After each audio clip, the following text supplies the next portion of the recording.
is coming soon. I know justice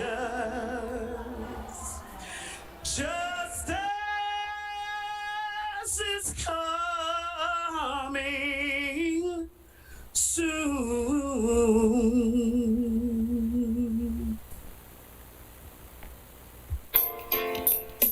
This little light of mine, I'm gonna let it shine. This little light of mine, I'm gonna let it shine. This little light of mine, I'm gonna let it shine. Let it shine, let it shine, let it shine. Everywhere I go, I'm gonna let it shine. Oh, everywhere I go, I'm gonna let it shine. Everywhere I go, I'm gonna let it shine. Let it shine, let it shine, let it shine. Building up a world, I'm gonna let it shine. Building up a world, I'm gonna let it shine. Oh, building up a world, I'm gonna let it shine. Let it shine, let it shine, let it shine. Hiding under a bushel, no, I'm gonna let it shine. Oh, hiding under a bushel, no, I'm gonna let it shine. Hiding under a bushel, no, I'm gonna let it shine. Let it shine, let it shine, let it shine. This little light of mine, I'm gonna let it shine. Oh, this little light of mine, I'm gonna let it shine. This little light of mine, I'm gonna let it shine. Let it shine, let it shine, let it shine. Hold on just a little while longer. Hold on just a little while longer. Hold on just a little while longer. I know justice is coming soon. Pray on just a little while longer. Pray on just a little while longer. Pray on just a little while longer. I know justice is coming soon. Come on and fight on just a little while longer. Fight on just a little while longer. Fight on just a little while longer. I know justice is coming soon.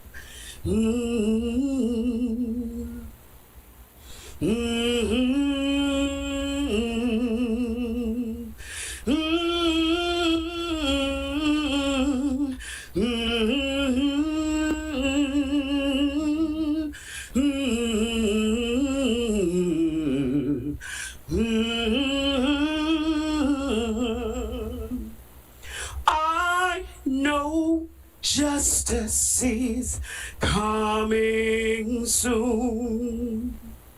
I know justice is coming soon. I know justice. Justice is coming soon.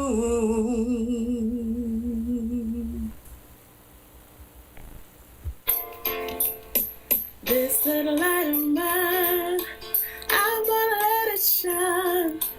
This little light of mine, I'm gonna let it shine.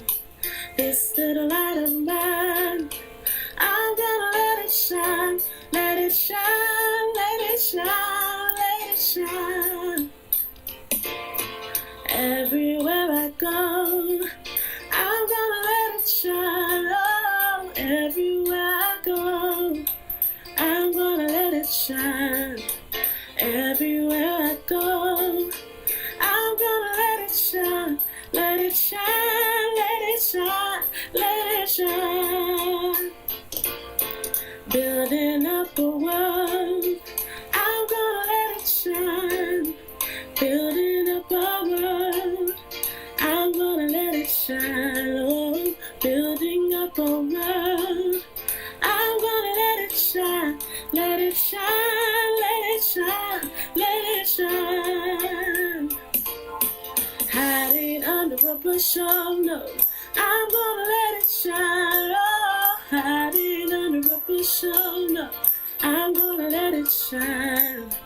Hiding under a bushel, no, I'm gonna let it shine. Let it shine, let it shine, let it shine. This little light of mine, I'm gonna let it shine. Oh, this little light of mine, I'm gonna let it shine. This little light of mine, I'm gonna let it shine. Let it shine, let it shine, let it shine. Hold on just a little while longer. Hold on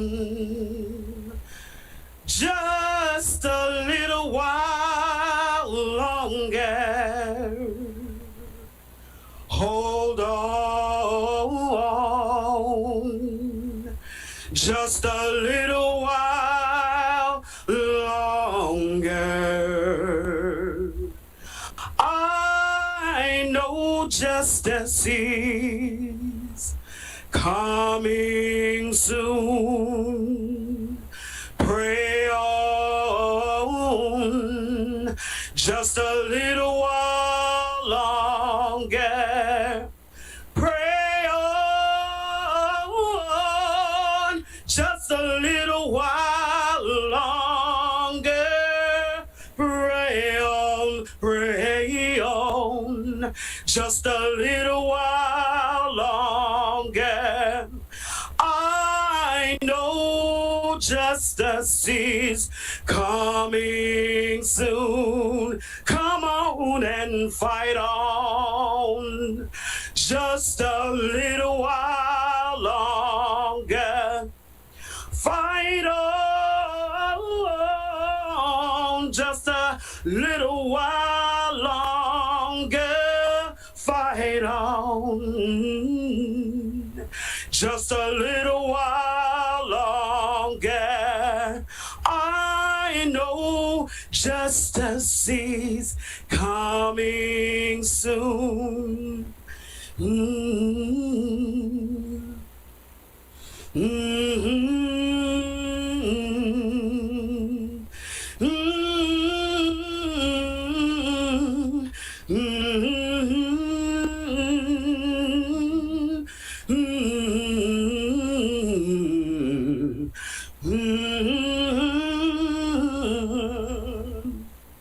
I know justice is coming soon. I know justice is coming soon. I know justice. Justice is coming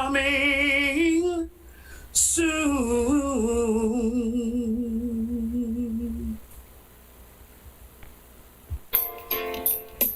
This little light of mine, I'm gonna let it shine. This little light of mine, I'm gonna let it shine. This little light of mine, I'm gonna let it shine. Let it shine, let it shine, let it shine. Everywhere I go, I'm gonna let it shine. Oh, everywhere I go, I'm gonna let it shine. Everywhere I go, I'm gonna let it shine. Let it shine, let it shine, let it shine. Building up the world, I'm gonna let it shine. Building up our world.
Good morning, Cedar Lane.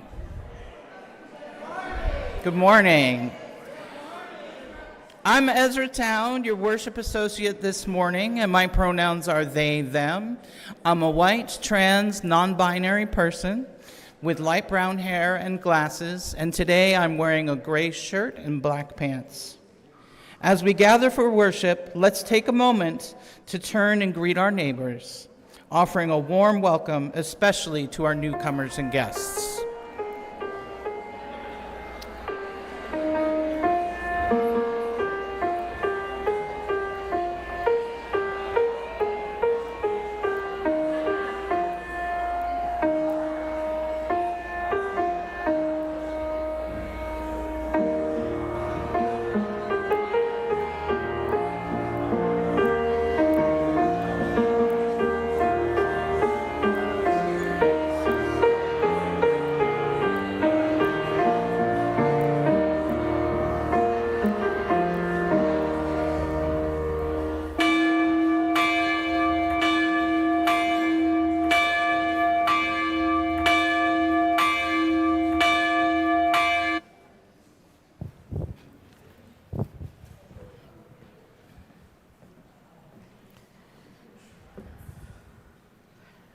Good morning.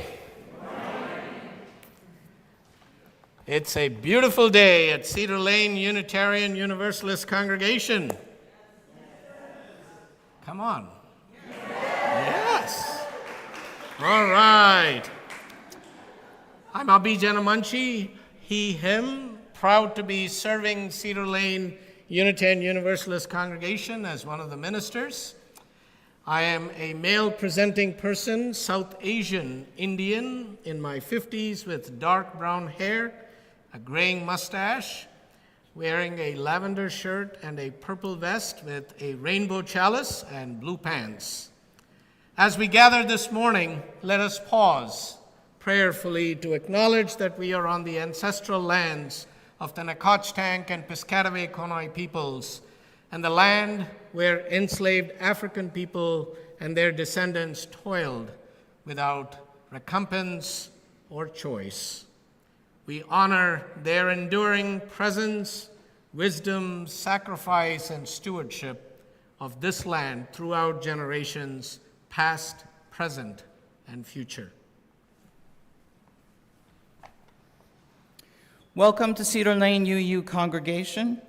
We gather together as one congregation, embracing a diversity of ages, beliefs, cultures, sexualities, genders, life circumstances, nationalities, and documentation statuses. We welcome everyone in the fullness of who you are, and we're glad you're here. And a warm summer welcome to our newcomers and guests, whether you're joining us in person or online today. If you're new or still feeling new, please raise your hand or introduce yourself in the chat so we can acknowledge and greet you with a small token of our appreciation. I do see, yes.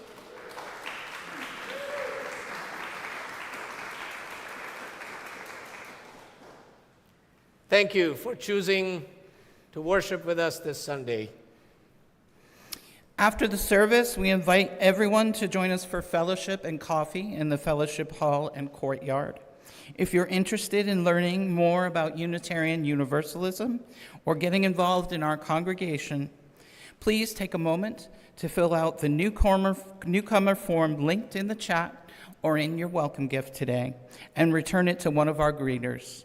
To stay updated on Cedar Lane news and events, please take a minute and go to our website, cedarlane.org.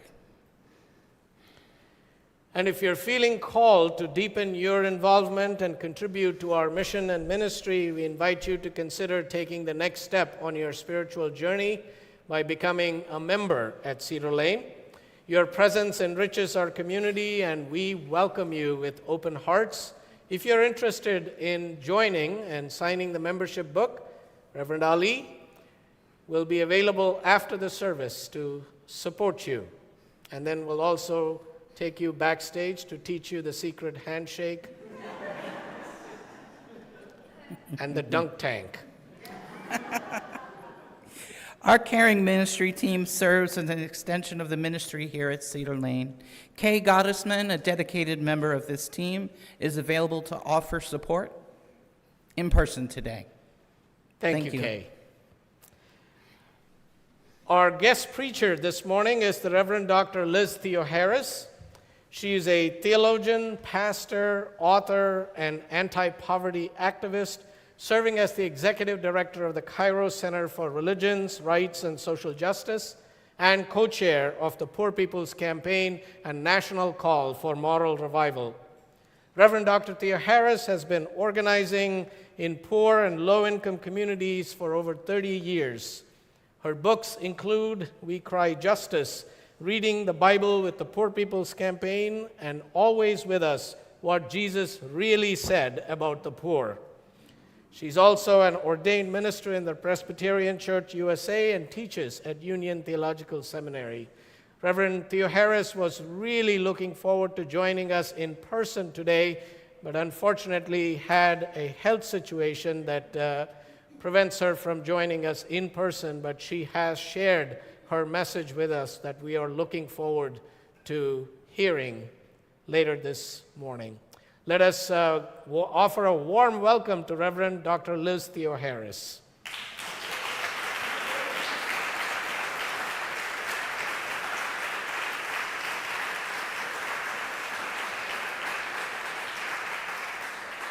And please join me in welcoming the incredible Yara Allen.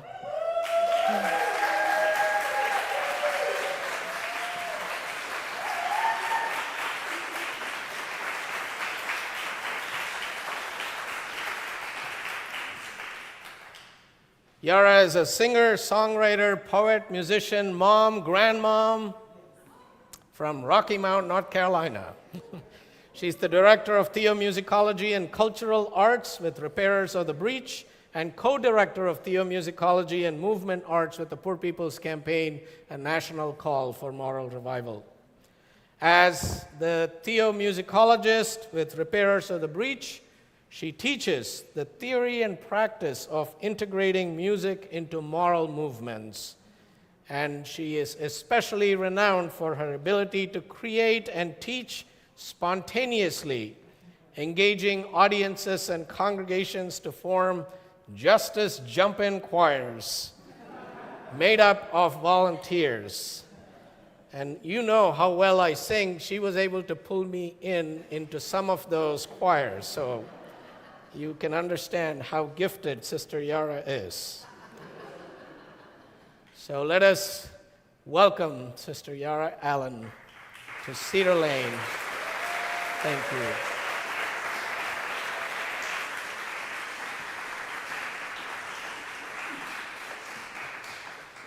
Your check is in the mail. I am so happy to be here. I love this spirit that's in this room. And I love that you said I'm a grandmother. That's the thing that makes me the happiest. It is. I greet my grandson sometimes by saying, "What's up, 7?" Because he's 7. But then he comes back, "What's up, 60?"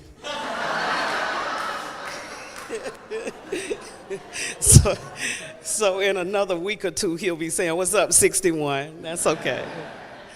When I was a little girl, there was a song. I grew up in this literally a little white church in the dead end. I've read about those. And there were these mothers who were always dressed in white with their little caps on. And there's one mother in particular, Mother Brown, who would say, "You have to let people know where they're coming into. So the spirit has to be right when they come in." And they had a little song that they would sing so that people would know you're in the right place, right? And so I'm glad that you heard about the Justice Jump-In choir because, right? So the one thing that I love to do is to feel your energy. And the best way that we can do that is by standing together. Now, if you cannot stand together, somebody close to you will stand for you. Okay? And I like to think that the music starts somewhere around here and just kind of whirls its way up. But then once it comes up, it creates what we call collective effervescence, which means that person standing next to you feels that because it's bubbling over. And normally I would describe it as Alka-Seltzer, and I date myself real bad when I say plop, plop, fizz, fizz. Well, it's the fizz, fizz that comes after the plop, plop. That's what that collective effervescence is. So I'm gonna start this song, and as soon as you catch it, because this is how we do Justice Jump-In choirs. I'll start the song, and then you jump right on in. And if you do harmony, and I have to do this, I'm sorry, I'm not gonna prolong the time, but I just wanna feel the room. How many altos? How many sopranos? Tenors? Bass baritone? All right, here's what scares me. I have no idea. That's all right. It is absolutely fine. We're going to put all that together right now, okay? And the song says, "It's all in the room. It's all in the room. The spirit of joy and love is all in the room." That's the whole song. That's it. And it goes, "It's all in the room. It's all in the room. The spirit of joy and love, it's all in the room. Let's try that. It's all in the room.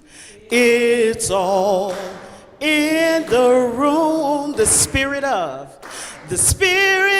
of joy and love, it's all in the room. Can't you feel it in your soul? Can't you feel it in your soul? Can't you feel it in your soul? The spirit of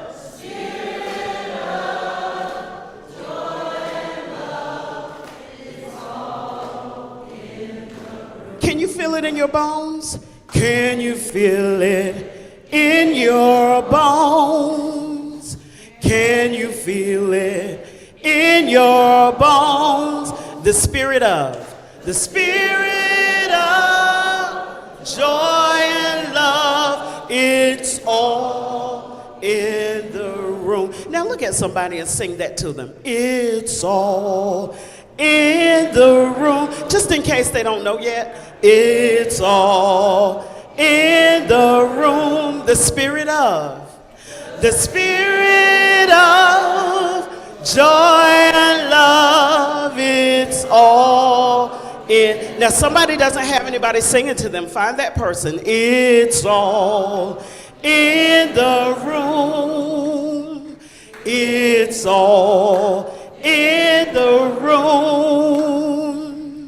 The spirit of joy and love, it's all in the room. I can feel it in my soul. I can feel it in my soul. I can feel it in my soul. The spirit of joy and love, it's all in. Let's do that ending. The spirit of joy and love, it's all in the room. One more time. The spirit of joy and love, it's all in the room. Justice, jump in, choir. There you go.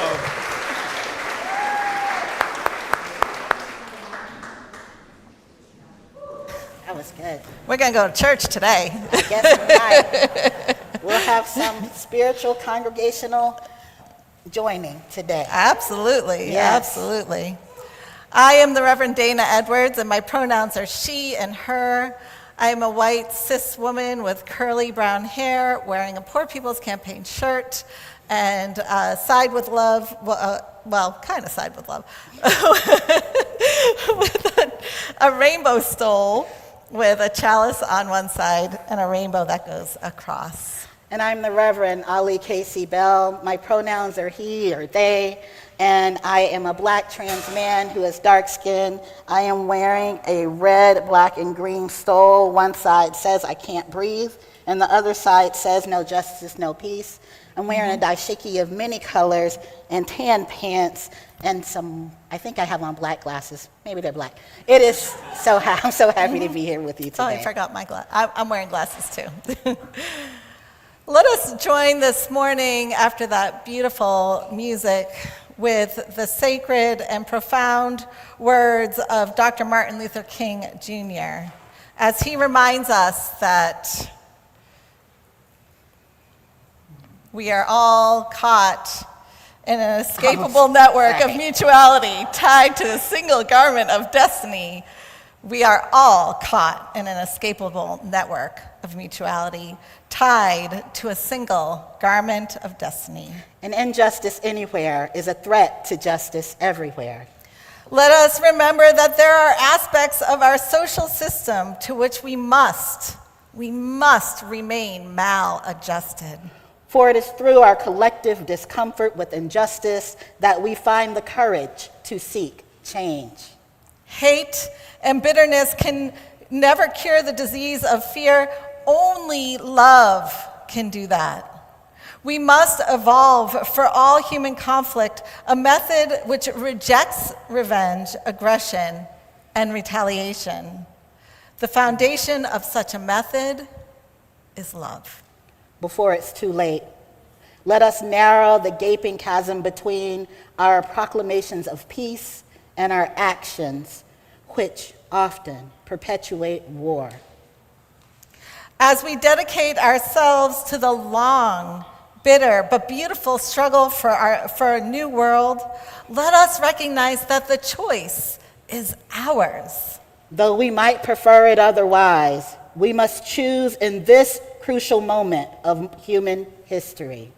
May our worship today renew our commitment to the principles of justice, peace, and love. Let us rise together in solidarity with the Poor People's Campaign, striving for a world where every person can live with dignity and hope. May it be May so. it be so.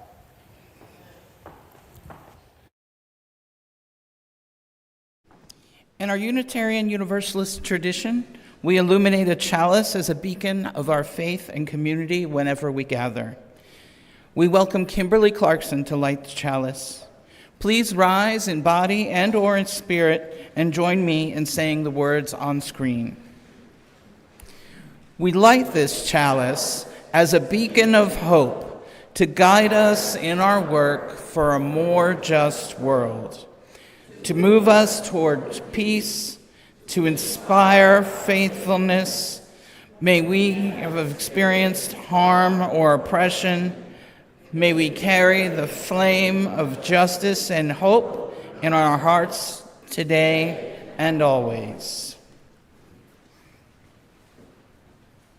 Please remain as you are to sing hymn number 95, There is More Love Somewhere. Somewhere.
At Cedar Lane, we gather for worship every Sunday, both in person and online. But Sunday mornings are just one part of our vibrant community. We are a community of lay volunteers, leaders, and staff fostering relationships within, among, and beyond. Our announcements are invitations to engage, to celebrate, to support, and to show up for each other, with each other, embodying our commitment to community and justice. Yes. So here are a few announcements this morning that we'd like to highlight. Well, join our social justice summer for children and youth. It is really, really cool. We have a 6-week program for young people on Sunday mornings that starts today. If you just turn your head, you'll see them out there doing the first thing. We'll have a juggler, a racial justice history lesson, the face paint lady, remember when she came? She was awesome. An art activist, our food justice team, and a drag queen story hour. It is amazing. What are they doing out there right now? They're doing an art build for the Poor People's Campaign. That's pretty awesome, right? Yes. I'm telling you. You can go after the service and contribute to it. And just go to tinyurl.com/summer2024 or on our website to sign up for one Sunday or all of the Sundays. And we're so excited to once again table at Pride in the Plaza on June 30th, next Sunday, from noon to 5 p.m., which is Montgomery County's annual celebration of diverse LGBTQIA+ communities. Yes. So friends, if you are able, please volunteer, donate some items, and visit our table at the festival. And you can sign up again at the tinyurl.com/CLPride24. Yes, come, it's going to be great. And join us from the DMV region at the Poor People Campaign Rally on June 29th. You see how slow I said it so you would know what I was saying? In D.C. for a historic assembly of impacted poor and low-wage workers, religious leaders, labor unions, and advocates. UUA President Reverend Dr. Sophia Bentoncourt will be speaking, and this rally kicks off 4 months of outreach to 15 million poor and low-wage infrequent voters. Act for UU values, protect democracy, and join a nationwide coalition. Our UU meetup location is at 4th Street Northwest and Penn Avenue Northwest, 1 block from the main stage. Let us watch this powerful mobilizing call from Bishop William Barber.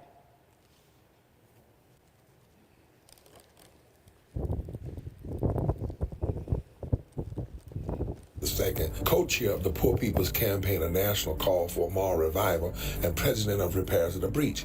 And I'm calling on you to get everybody you know to join us on Saturday, June 29th at 10 o'clock a.m. in Washington, D.C. on Pennsylvania and 3rd for the mass Poor People's Low-Wage Workers Assembly and Moral March on Washington and to the polls, and the post effort to reach 15 million poor and low-wage infrequent voters who, if they vote, can change the outcome of our politics in this country.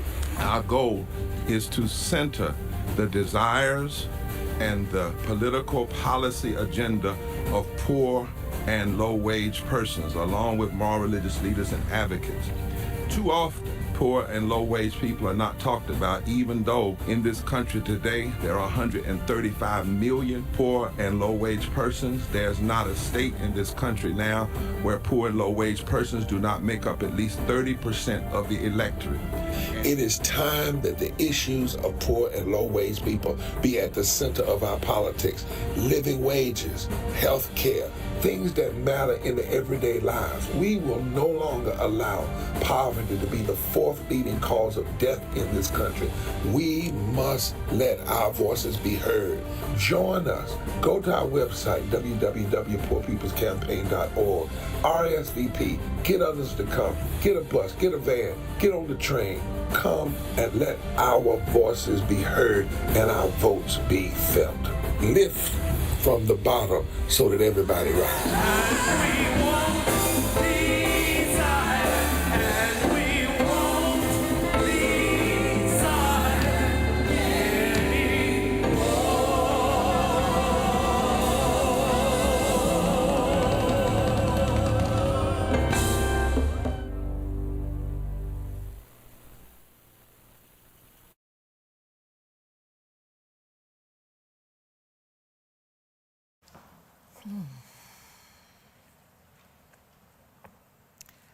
Join me now for a moment of quiet prayer and reflection.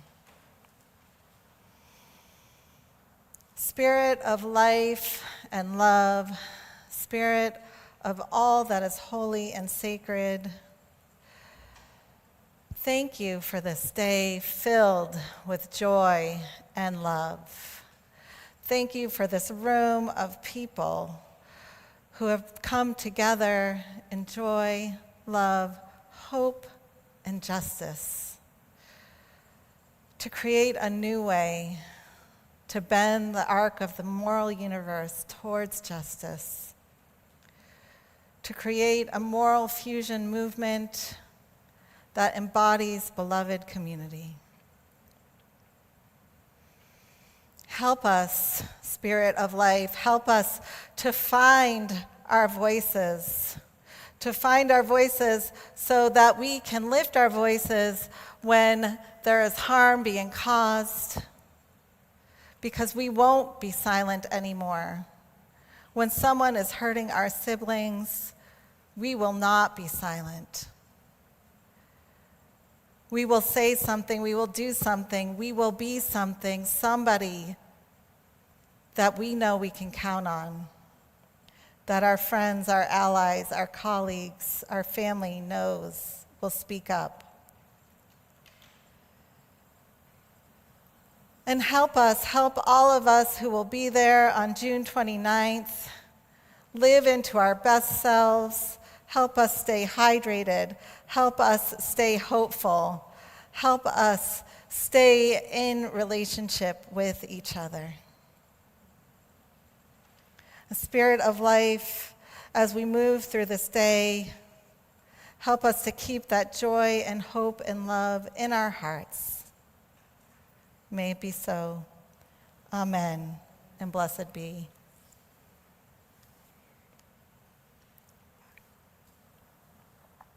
Oh, those who are mourning a loss, marking the anniversary of a loss of a loved one, are invited to rise in body or spirit and share their names in the chat.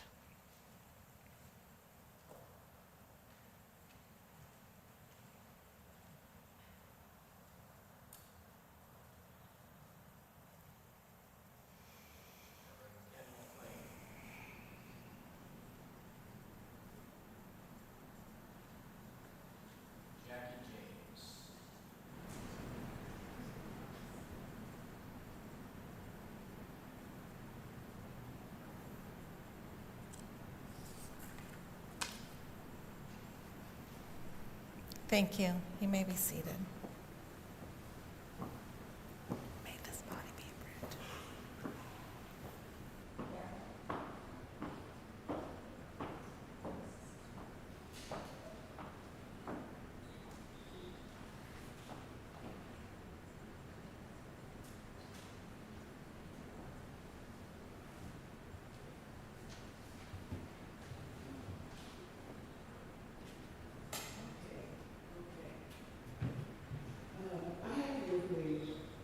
Also from the Poor People's Campaign, the Repairs in the Breach, Reverend Pauline, who sings, amazing singer.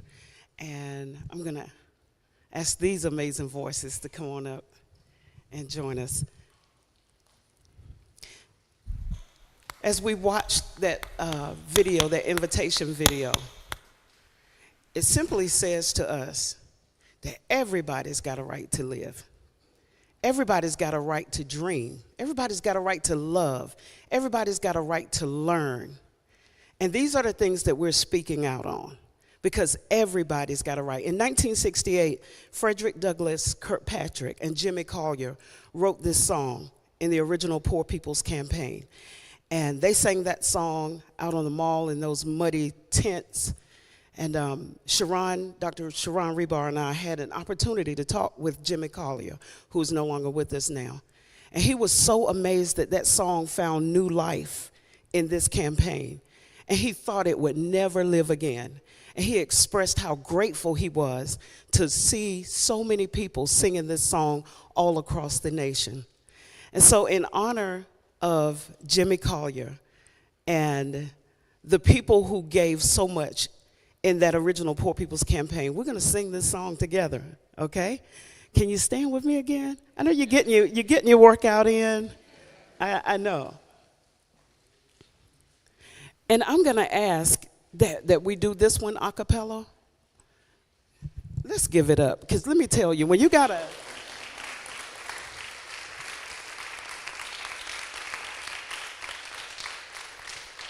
When I heard PhD in music, I'm thinking to myself, I'm sorry, how can we get her?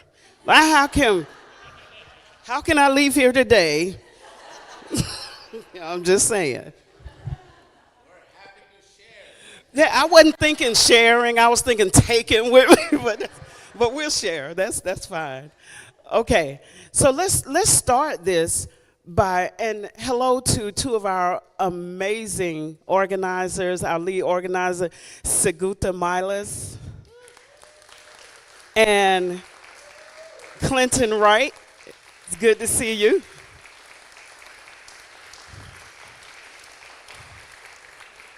And just because you're here, I'm going to ask you to come on up and sing with us. Yay.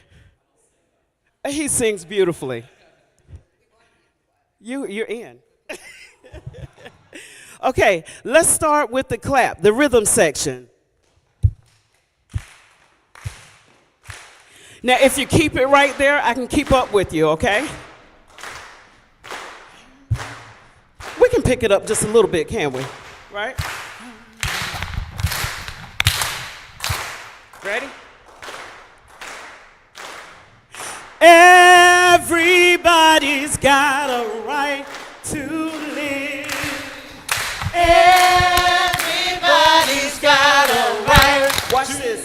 We say poverty. We say poverty no more. We want justice for the poor. Everybody's got a right to live. Let me hear you sing that.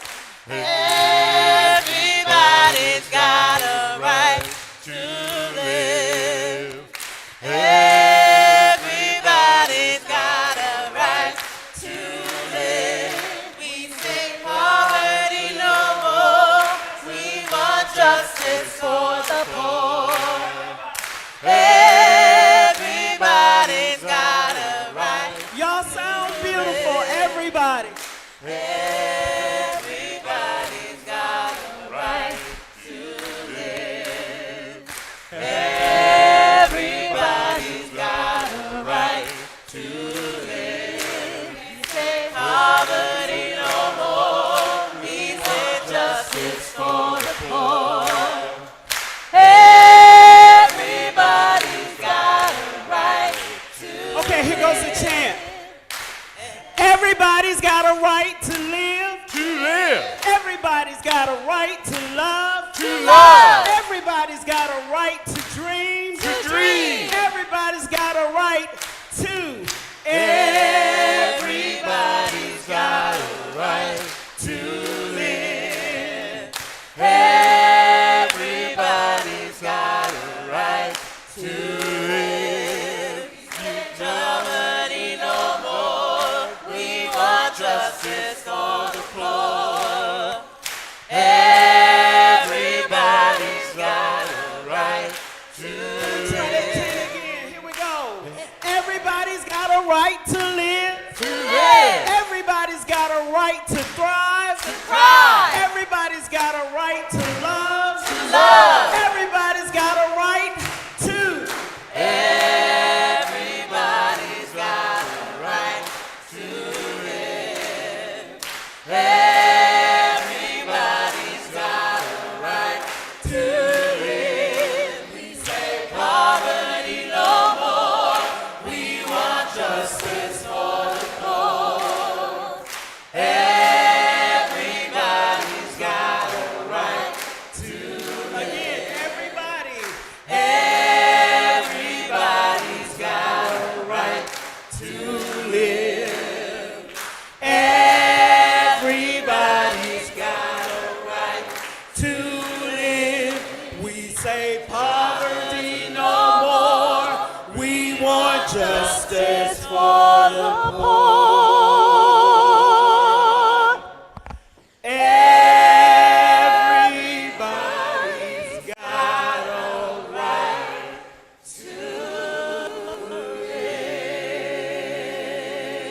Come on and holler like you really believe that.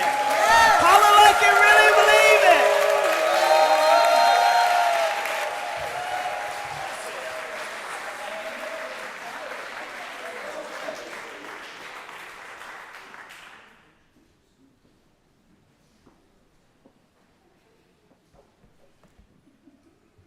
And now I'd like to invite up one of the Maryland co-chairs of the chapter, the Poor People's Campaign Maryland chapter for the Poor People's Campaign. And we are so glad to have you here today, Linnell. And Linnell is going to share some of her story and some of why you should join us on June 29th.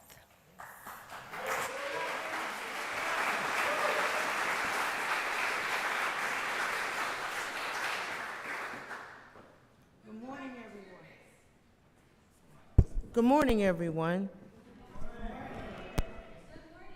I'm a grandmother, mother, great-grandmother. I love my family. I love the Poor People's Campaign. I love this movement because you can tell your story and your story will be heard. It will take the stress and the strain of carrying this burden around and not being able to express yourselves. So I stand here before you as a concerned citizen and a social justice abolitionist. We must stop being silent in our church pews, homes, communities, workplaces. Our legislators should stop creating poverty legislative policies. Remember, our votes are our demands. Ministers must preach about the poor in their sermons and services, because our churches are called a place of God, a house of God. And preaching heaven when all hell is breaking loose is problematic. We know that poverty is a moral failure in our society, and it can be eliminated by the citizens of this country. Our brothers and sisters across the land are suffering and struggling. Though they are not part of your church, do not ignore them. Fight poverty, not the poor, because it could be your neighbor, your friend, and members of your family. Tired myths are used to blame the poor for these conditions and to deflect attention away from the structural sin of poverty and the abdication of elected leaders. The narrative that poor and low-wage people are apathetic about policies and don't care enough to vote is just another one of those myths. We must challenge the definition of poverty. We need to deconstruct, dismantle, and expose the myths about race and class to reconstruct our American democracy. In all actuality, there's a great untapped power among these tens of millions of people who often do not see their demands, such as housing, health care, and living wages, reflected by those seeking elections. In the state of Maryland, we have 2.174 million poor people. That's 36%. And 50% of our children are poor in this country. We have the highest infant mortality rate in the country. And our eviction rate is the highest in the country. There is no scarcity of money. There's no budget deficit. We have been robbed. It is time to take back the money to end poverty in America and in the state of Maryland.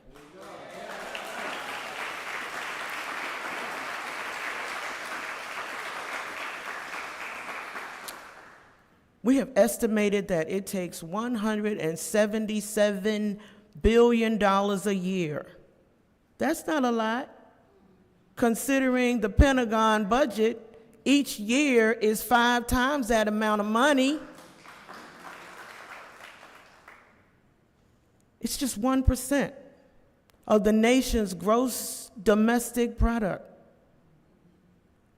It's also the same amount that the wealthiest 1% do not pay their fair share of taxes.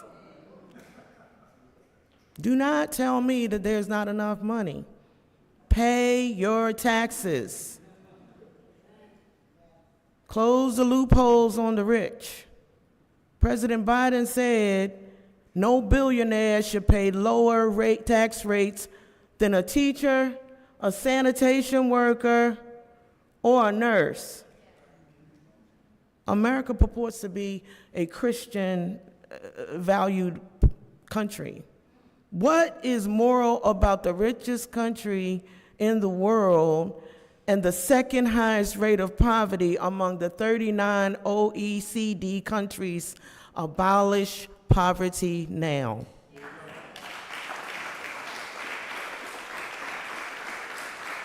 And let me tell you, folks, we are waking the sleeping giants, the stones that the builders rejected. There are over 85 million in low-income eligible voters in America and 1.1 million infrequent voters in Maryland. We are encouraging frequent voters to vote, and we will march with them to the polls in November. It's unprecedented, making the elimination of poverty in America a referendum in this presidential election. We are the Poor People's Campaign. This is a national call for moral revival. The Poor People's Campaign is requesting 200 committed individuals to get out the vote and beyond, bringing folks to the March on Washington, June 29th, 2024, and to the polls. We are organizing, mobilizing, get out the vote. Our partner members, volunteers will do phone banking, text and phone banking, social media, postcards, canvassing, flyers, etc. We have an opportunity in this moment in history. No one else is proposing to do this type of outreach, to fundamentally reshape the politics of the economy and this state and country. We need to raise the shadows, out of the shadows, an entirely new constituency of citizens and voters that make up the 30% electorate in this country. W.E.B. Du Bois quoted, "A voteless people are a hopeless people." So let us bring love, hope, and justice to those who are marginalized. And as I always say, traumatized by unchecked trauma, silenced and abused. The Supreme Court concurred that they would criminalize misery and declare homelessness illegal. This will affect other cities also. Already in our country, where many die at a rate of 800 people per day in the United States. And that was before COVID. Poverty is the 4th leading cause of death in the United States. Let us take action in opposition for their inactions and change the constituency of this country. Eradicate poverty in this country and Maryland. Join the campaign today. Let us revive the heart and the soul of this democracy, as well as our constitutional and moral values. There's a meeting in Washington, and we belong, we belong, we belong. There's a meeting in Washington, and we belong, we belong at the meeting there. Thank you.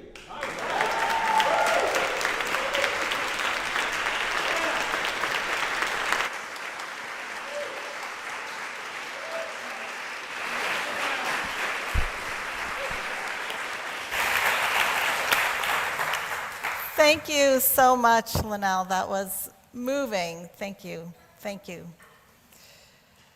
And each week in worship, we take up an offering. It is good to remind ourselves that the offering is both symbolic and practical.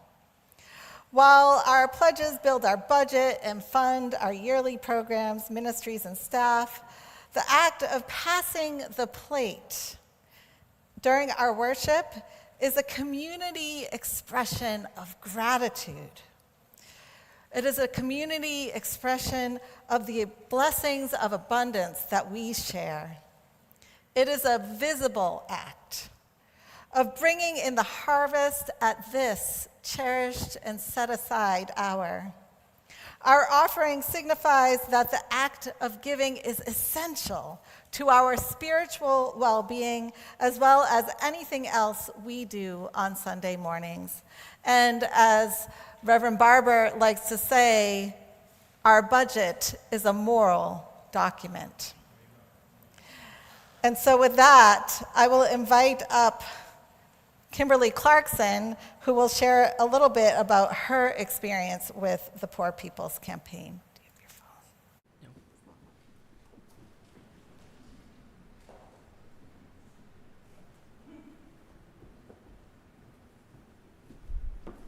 your phone? Thank you, Reverend Dana, and thank you, Linnell. I'm not quite sure how to follow that. I was sort of hoping that Dana was going to tell me that we were out of time. My name is Kimberly Clarkson. My pronouns are she, her. I am wearing a Poor People's Campaign t-shirt and a Gabonese print skirt that has purple and yellow flowers on it. I have brown hair that is in a ponytail. And I am a white cisgender female. In May of 2022, Cedar Laners received an email titled "Singing Our Way to Justice" from Reverend Dana. And it included the following paragraph. Participating in the Poor People's Campaign Choir will transform you in amazing ways. Your faith will be formed and shaped by the experience of singing truth to power. You do not need to be a professional musician or read music to take part. If social justice or music or just being in community with amazing people is your thing, join us. And I thought, I like to sing, why not? When people write paragraphs like that, it's often over-promising. This one wasn't. It truly was a transformative personal experience. We had 2 full days of rehearsals downtown in Washington, D.C., and built connections in those 2 days as a group that was powerful in a way that I had not experienced in a long time, if ever before. We were steeped in the experience of using our voices to lift up something that was so much bigger than ourselves. We had people gathered together from different faiths and backgrounds from all around the country. So that paragraph said, participating in the Poor People's Campaign Choir will transform you in amazing ways. Your faith will be formed and shaped by the experience of singing truth to power. And that truly was what we lived. Nothing can be compared to the feeling of using our voices to witness and uplift the experiences of thousands in attendance at the march in June 2022. We provided a musical backdrop for the power that was being spoken on stage. Thousands of different perspectives were brought together, but all coming together to proclaim that we can't be silent in the face of the epidemic of poverty that we have in our country. We have a moral imperative to do something about it. It is not being addressed by our government, so we, as the people who make this country and make this society, must come together to do something about it. One of the things that really struck me about this experience was it helped me realize how much of a privilege it is to be able to protest. Take a day off work, travel, and one of the amazing things, and I'm getting goosebumps right now thinking about the awareness that this experience brought to me, was that the Poor People's Campaign provided transportation and lodging for the people who came to Washington. So there was not the barrier to participate in this powerful, moving experience. You could come from wherever you were.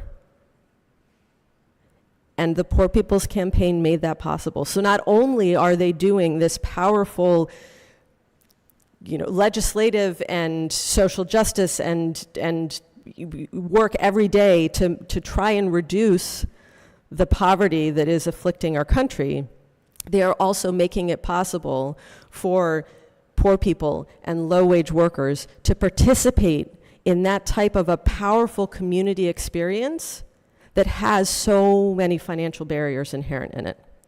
And so I hope that you will take a moment today as you reflect on how much you usually give when we share the plate. And today's offering, all of them are important, but today's offering really will contribute to something that is a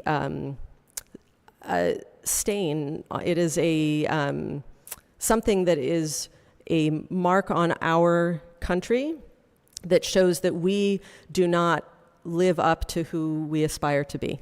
And so I hope that you will give generously when the plate is passed.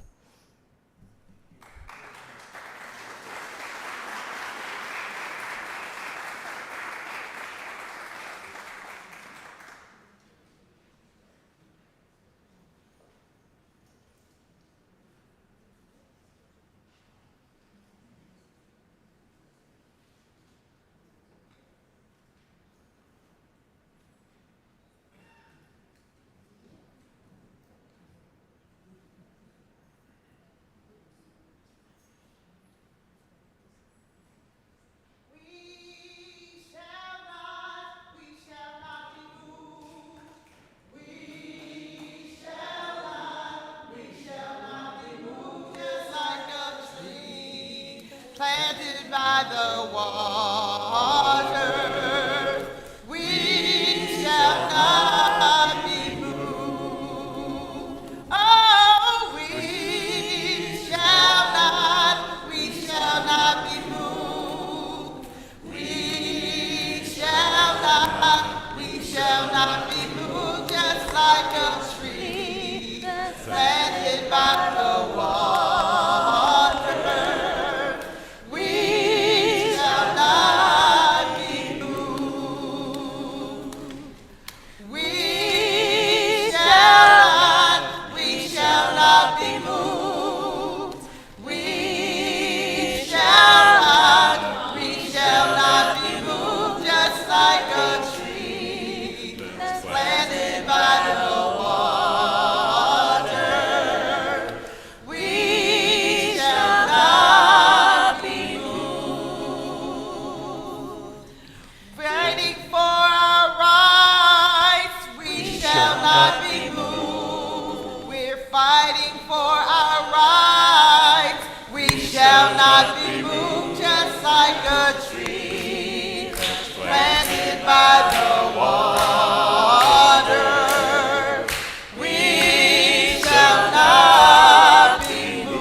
That we bring and share to make this a beloved community of spirit, may we be grateful. 57 years ago, on April 4th, 1967, the Reverend Dr. Martin Luther King Jr. gave a courageous address, Beyond Vietnam, A Time to Break the Silence, to an overflow congregation at New York City's Riverside Church. Part homily, part political advocacy, Dr. King spoke of the imperatives of conscience at a moment of national crisis. Here's an excerpt, which is the sacred text for today's sermon. We as a nation must undergo a radical revolution of values. We must rapidly begin the shift from a thing-oriented society to a person-oriented society. When machines and computers, profit motives, and poverty rights are considered more, and property rights are considered more important than people, the giant triplets of racism, materialism, and militarism are incapable of being conquered. True compassion is more than flinging a coin at a beggar. It is not haphazard and superficial. It comes to see that an edifice which produces beggars needs restructuring. A true revolution of values will soon look uneasily on the glaring contrast of poverty and wealth and say, "This is not just." A nation that continues year after year to spend more money on military defense than on programs of social uplift is approaching spiritual death. And now, let us watch and listen to Reverend Dr. Liz Theoharis.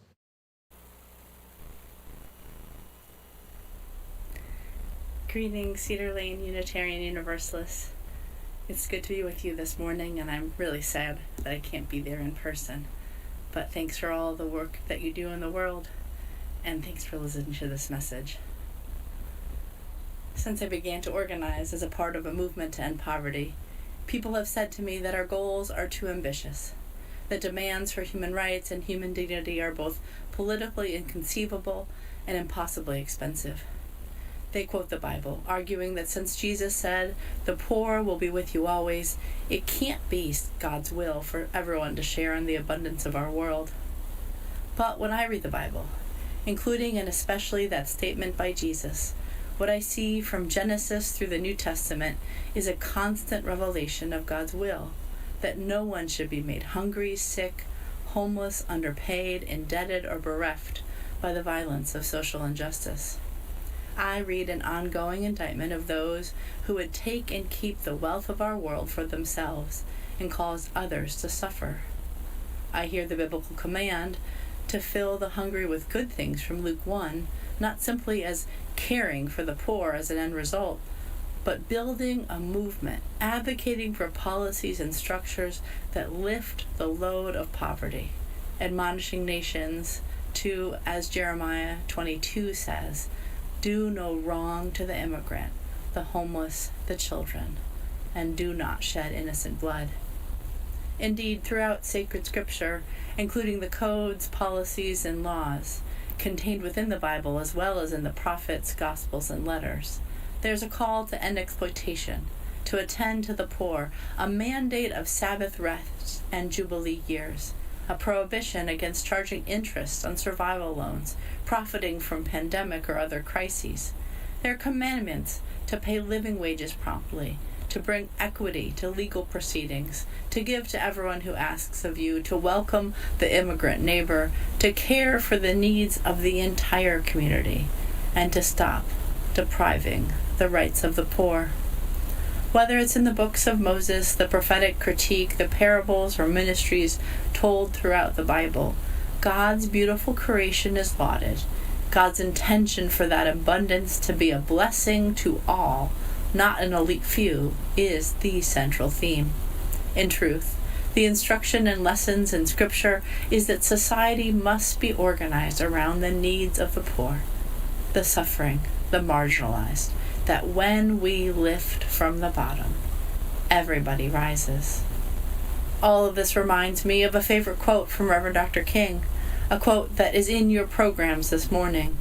In his Beyond Vietnam sermon at the Riverside Church, just blocks from where I stay, 1 year to the day of his assassination, the Reverend Dr. King preached, "We as a nation must undergo a radical revolution of values. We must rapidly begin the shift from a thing-oriented society to a person-oriented society. When machines and computers, profit motives, and property rights are considered more important than people, the giant triplets of racism, materialism, and militarism are incapable of being conquered. True compassion is more than flinging a coin to a beggar. It is not haphazard and superficial. It comes to see that an edifice which produces beggars needs restructuring. A true revolution of values will soon look uneasily on the glaring contrast of poverty and wealth and say, this is not just. A nation that continues year after year to spend more money on military defense than on programs of social uplift is approaching spiritual death. And although spoken 57 years ago, it really couldn't be more prescient. In this, the richest nation in the world, there are 135 million people who are poor or one fire, healthcare crisis, job loss, storm away from deep poverty. Poverty is a leading cause of death, taking 800 lives a day when the policies and solutions to end poverty tomorrow are at hand. And we have a situation that my Poor People's Campaign co-chair, Bishop Barber, explains as people being treated as things, corporations being treated as people. If that's not about moving away from a people-driven society, I don't know what is. Over the past year, more than 21 million people have lost their Medicaid, adding to the 87 million who already had inadequate health care. 26 million people reported not having enough to eat in a nation where 72 billion pounds of food go to waste each year. Emboldened racists plan and carry out attacks on democracy under a veil of white Christian nationalism, including passing 1,000 laws over the past 4 years that suppress votes and deny people the power to make the decisions that determine their lives. And our nation continues to invest in war and death, enabling violence and what the United Nations surmises as genocide in Palestine, causing chaos in nations and among peoples around the world. I know folks in this worship service are aware that there are more than 54 cents of every discretionary federal dollar goes to fund the U.S. military-industrial complex, funneling $21 trillion since 9/11 to border control, war, the militarization of our communities, not making any of us safer, but rather endangering the lives of generations to come. And at the same time, so little money goes into programs of social uplift. For that 54 cents that goes to the military, less than 15 cents goes to education and health care, living wage jobs, and programs that lift from the bottom at all. But in truth, these are exactly the times when prophets rise up to remind us that God demands justice and that God judges those whose power and wealth rests on the dispossession of the rest of society. Jesus' ministry began in a time like ours, when the Roman Empire was strangling millions of poor people and calling it peace. Jesus began declaring, drawing directly from the prophet Isaiah, "The Spirit of the Lord is upon me. He has anointed me to preach good news to the poor." The prophets go on to proclaim liberty to the captives, a phrase that in turn comes from the Jubilee laws of Leviticus. And Isaiah reminds us that there should be no poor person among us if we follow the commandments that God is giving to us today. Jesus teaches that as long as we cancel debts, free those in bondage, pay workers a living wage, give to others without any expectation that will be paid back, when we care for each other in times of crisis, when we build a movement of those considered expendable, when we confront the powers and principalities, when those wounded by deep social and economic wounds heal through mutual solidarity and moral action, then will there be no poor among you. We'll pay attention to the weightier matters of the law. We're also warned, however, that if we instead refuse to organize our society around the needs of the poor rather than the endless systemic greed of the powerful and rich and the warmongers, then poverty, then want can never be banished. It must be said, no, God does not condone poverty, nor suggest it is inevitable. Jesus does not proclaim, I didn't make enough food for everyone to eat. Nowhere in our sacred text does it say, my abundance will trickle down from the rich to the rest. Jesus does not suggest that anyone should profit off of the suffering of others, nor that I want Peter to have to rob Paul to be able to pay one's bills. He does not say get a job to the homeless of our society, or that you have no right to even exist to the poor and downtrodden. The Bible does not proclaim that a little charity is as good as you can all do. Nowhere do we find teachings that mob violence and threatening people is anything other than adherence to empire. And Jesus never once suggests charging lepers a copay. In the midst of all this suffering, this despair, the loss of life, let us remember that the God of the Scriptures cries out, I am the one who led you out of Egypt. That God reminds us that how we treat the poor, how we treat the immigrant neighbor, is how we honor and worship God. We hear in the Gospel of Matthew, in fact, that justice, that righteousness are the weightier matters of the law. They are what matter to people, to humanity, and what matters to God. So in this season, in each and every season, who are we to worship?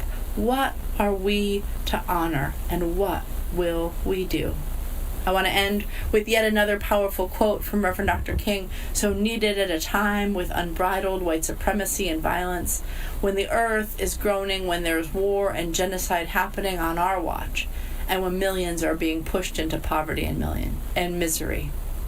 Let us take these words to heart.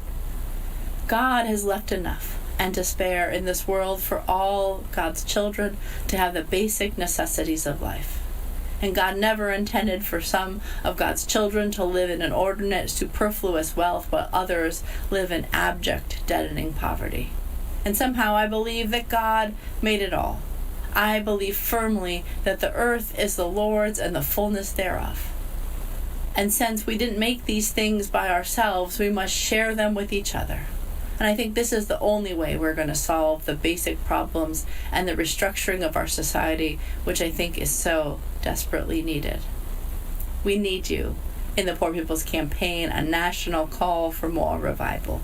We need you on June 29th at 3rd and Pennsylvania Avenues for the mass Poor People and Low-Wage Workers Assembly and Moral March on Washington and to the polls.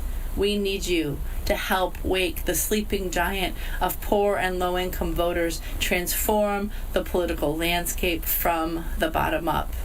We need you to stand around our 17-point agenda, affirm that everybody's got the right to live, and to abolish poverty as the 4th leading cause of death in the United States.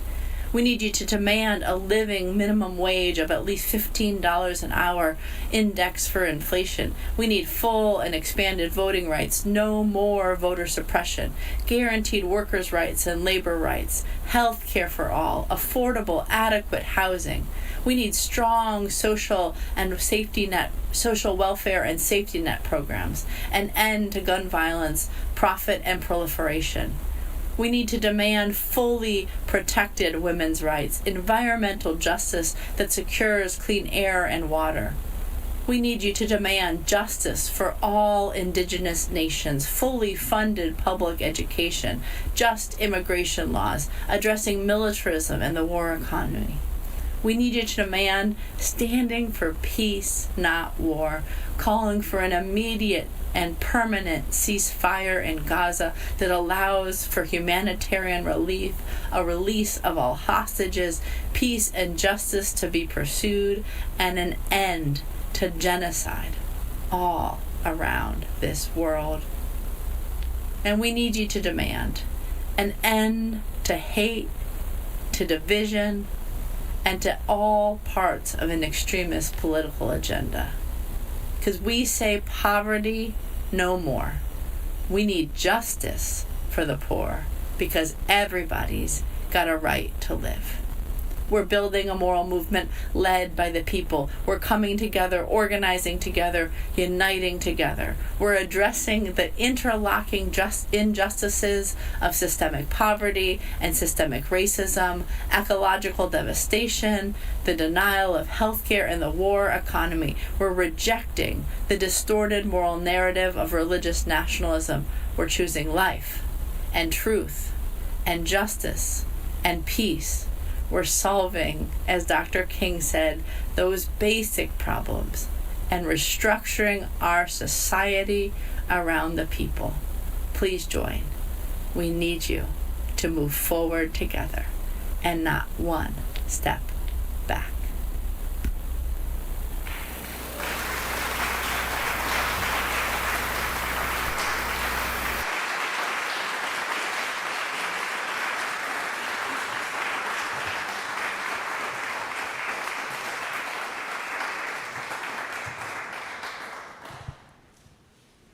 Repeat after me, please.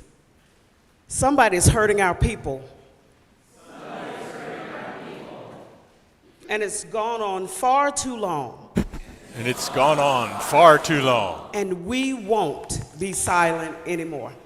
And we won't be silent anymore. If we've been just a little too quiet.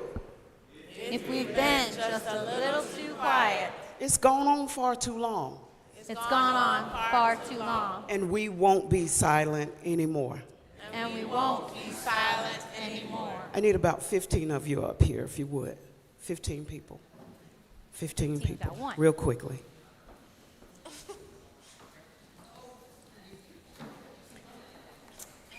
And if you would, everybody stand again. And we're going to close out. And if we could,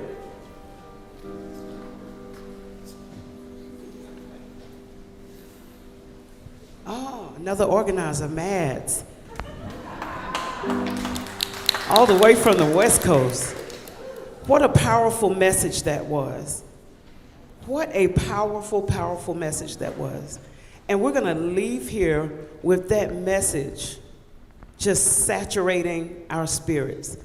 That all of this is happening, but we have the ability to change things. We can change things. We don't have to go out with our heads down, hopeless. We can actually change things. Yes. And this is what we are committed to doing. We're committed to putting our hands to the plow. We're committed to voting, to speaking out, to singing out, to telling everybody that we know we have the power to change this. Yes. All right? And we're going to do it by not being silent anymore. All right? We're going to sing this together. We're going to sing this one together. Can you let me start it off? Because that key is a little high for me. I don't know, it's in the book, but it's a little high. Somebody's hurting my people, and it's gone on far too long. Yes, it's gone on far too long. I tell you, it's gone on far too long. Oh, somebody's hurting our people, and it's gone on far too long. And we won't be silent anymore. Somebody's hurting our families, and it's gone on far too long. Yes, it's gone on far too long. I tell you, it's gone on far too long. Yes, somebody's hurting our families, and it's gone on far too long. And we won't be silent anymore. Did you know somebody's poisoning the water, and it's gone on far too long? Yes, it's gone on far too long. I tell you, it's gone on far too long. Yes, somebody's poisoning the water, and it's gone on far too long. And we won't be silent anymore. anymore. Yeah, if we've been just a little too quiet, you know it's gone on far too long. Yes, it's gone on far too long. I tell you, it's gone on far too long. Oh, if we've been just a little too quiet, you know it's gone on far too long. And we won't be silent anymore. Did you hear somebody taking our health care? And it's gone on far too long. Yes, it's gone on far too long. I tell you, it's gone on far too long. Oh, somebody's taking our health care, and it's gone on far too long. And we won't be silent anymore.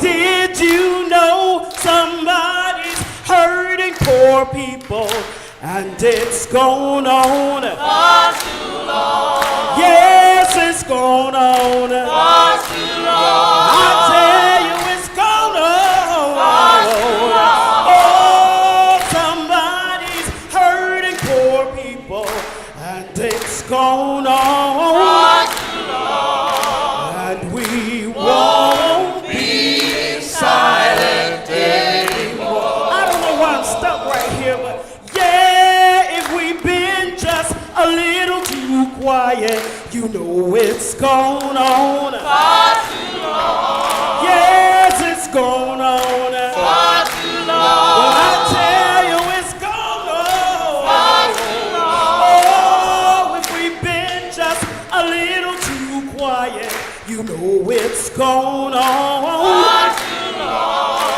And we won't be silent anymore. Yeah, somebody's hurting our people, and it's gone on far too long. Oh, it's gone on far too long. I tell you, it's gone on far too long. Oh, somebody's hurting our people, and it's gone on far too long. And we won't be silent anymore. Here we go, back at this verse again. I don't know why. But if we've been just a little too quiet, no, it's gone on far too long. Yeah, it's gone on far too long. I tell you, it's gone on far too long. Oh, if we've been just a little too quiet, you know it's gone on far too long. And we won't be silent anymore. Oh, somebody's hurting my family, and it's gone on far too long. Yeah, it's gone on far too long. Well, it's gone on far too long. Hey, somebody's hurting my family, and it's gone on far too long. And we won't be silent anymore. Hey, somebody's hurting my people, and it's gone on far too long. Yeah, it's gone on far too long. Yeah, it's gone on far too long. Yeah, somebody's hurting my people, and it's gone on far too long. And we won't be silent anymore. Let's keep doing that, and we won't be silent. And we won't be silent anymore. And we won't be silent. And we won't be silent anymore. Can we not clap and just sing that for a little bit? And we won't be silent anymore. Come on, just a few times, and we won't be silent. And we won't be silent anymore. Last time. And we won't be silent anymore.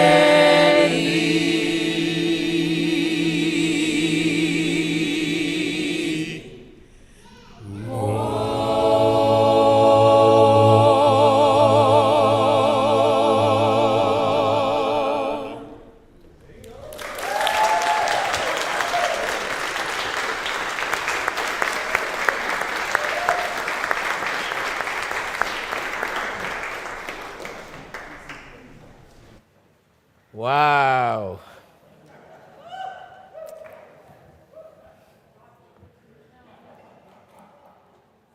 Sister Yara, thank you. Wow. Woo.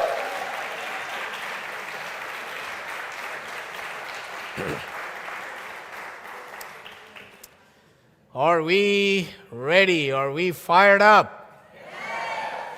All right, is everyone ready to march next Saturday?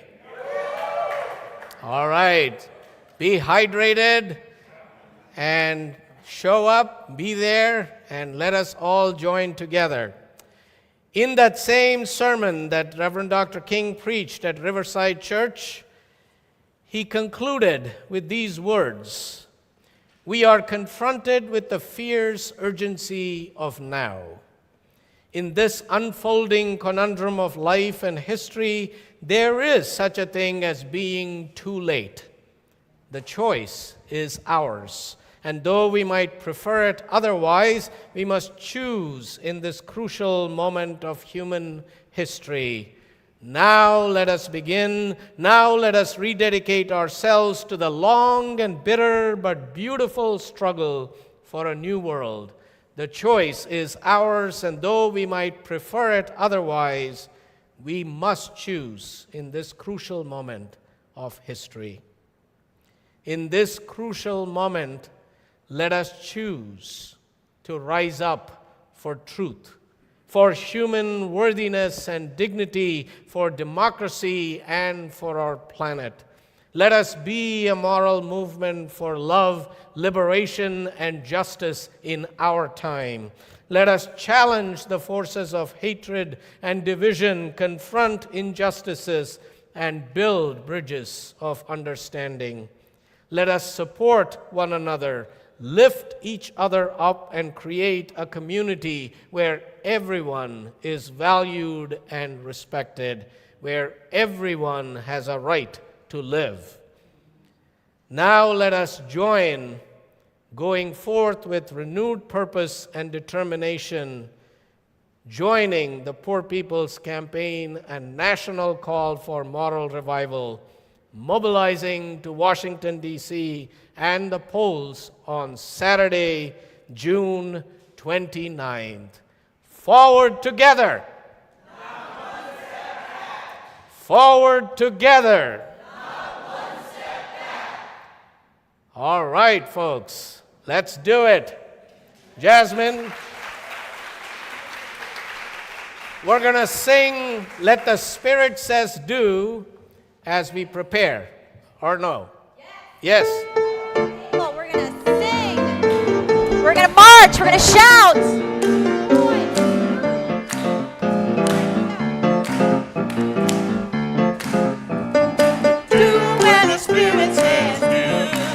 You gotta do when the Spirit says do. When the Spirit says do, you got to do, oh Lord. You got to do when the Spirit says do. Spirit says do. Spirit says do.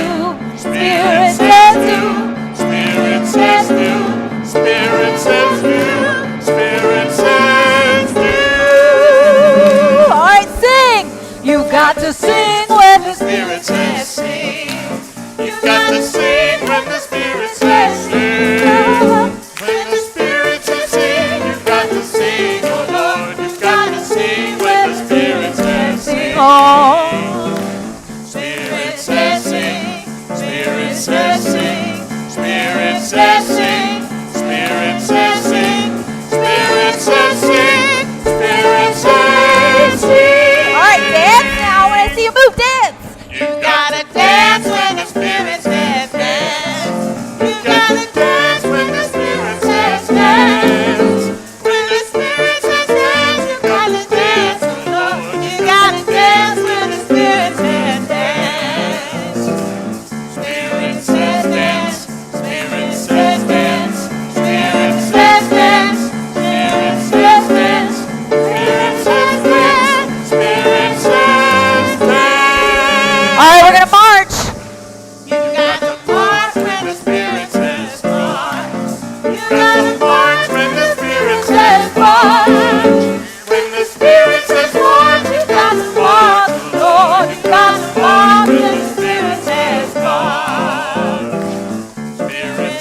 you